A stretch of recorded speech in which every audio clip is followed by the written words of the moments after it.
I've walked down that tunnel many, many times, and I came walking out on my own at, I think it was 20 to 1, and I'd never seen Celtic Park like it. It was a beautiful night, and the only light coming in was from the moon, and it was a very special moment to know that I'd be in charge of the football club, and I'd be walking in the footsteps of the likes of Mr. Steen, you know, Martin O'Neill, Billy McNeil, Davy Hay, Vimy Janssen, Tommy Burns, Gordon Strachan.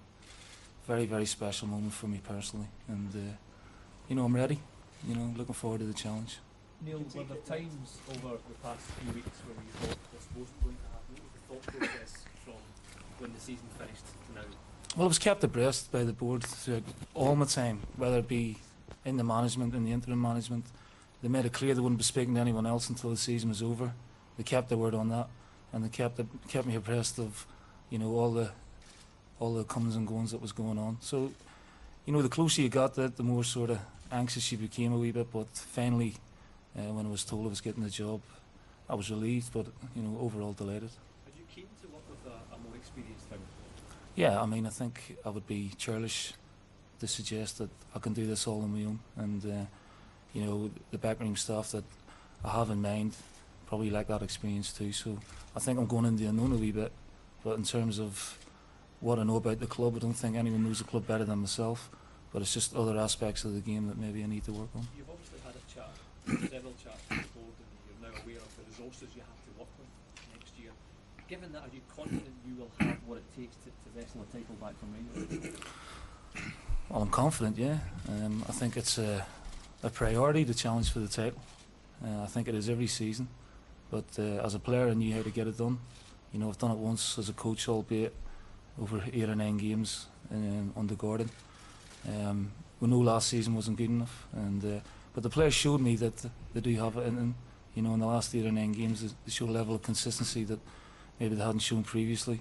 They proved a lot to themselves over in the run-in, and we can go forward, and that optimism hopefully will carry through to the start of the season. But I know I've got to hit the ground running, you know, but I'm looking to bring in a few players with a bit more experience, a bit more nice, and a better mentality than we showed last year. Can you clarify your contract situation in terms of the deal you've signed and how far down the line you are with the rest of the backroom staff you hope to appoint? Well, again, we're getting there, you know, but you know, there's still a few bits and pieces to conclude on that. So again, when the appropriate time comes around, we'll announce that. There are a lot of players you've been linked with, players who've said they've had discussions with you. Are you now in a position to go out and go and work on those deals straight away? Yeah, I was working on them anyway. I was the acting manager, so I acted like a manager, and now I've got the job permanently. I can, you know, continue to act in that manner. Have you spoken to Stuart now? Have I spoken to him? We won't get into any details about any discussions with anybody. We never do. We don't give a running commentary on it. Neil, you would not have accepted the job had you not had total power over the appointments? Well, absolutely. I mean, I'm going to make all the decisions. Let's get this clear. There's no mixed messages. I'm making all the decisions regarding the football department. On the other side of things, I will speak to the board and liaise with either John or Peter and the board of directors. Can you clarify then, Neil, whether Alan Thompson will be, do you want him to be your assistant?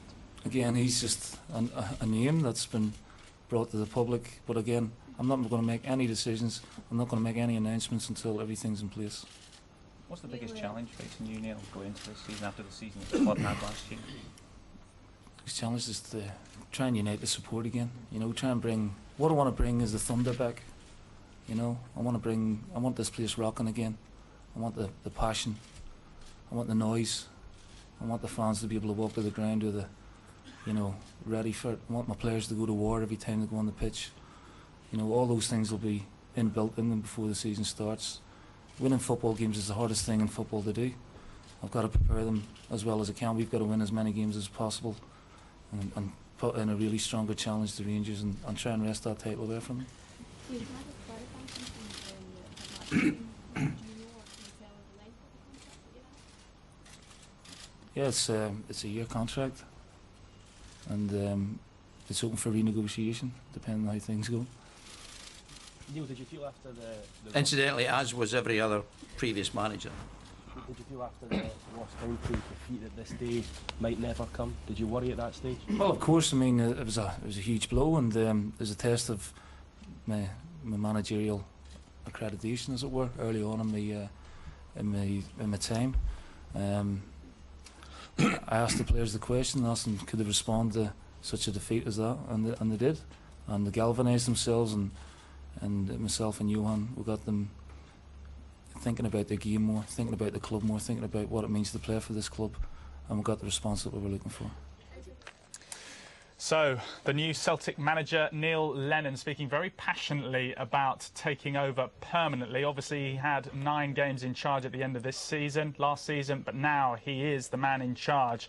Key thing that he wants to do, he wants to bring the thunder back. He wants to get it rocking against Celtic Park. He wants the players to go to war every time they go out on the pitch. There are a few matters of business to be sorted out as well, of course, about his backroom staff. Stuart Baxter has been mentioned as a man with experience to potentially come in and help as a mentor alongside Neil Lennon. He's currently in charge of the Finland national team, and there seems to be a few wranglings as far as freeing him up from that contract. Maybe he might come in as a temporary measure, just coming in as a consultant. But Neil Lennon speaking very emotionally at that press conference, wasn't he? Certainly was. He didn't want to name any other names, as you were saying, regarding his backroom staff. So Alan Thompson, Johan Mjalby and Gary Parker, some of the names mentioned, perhaps to be brought in. He wasn't going to confirm anything until contracts have been signed. The Celtic chairman, John Reid, was saying that we did consider all the options. He said our heads always brought us back to our hearts, and that Neil Lennon was the man that they all wanted.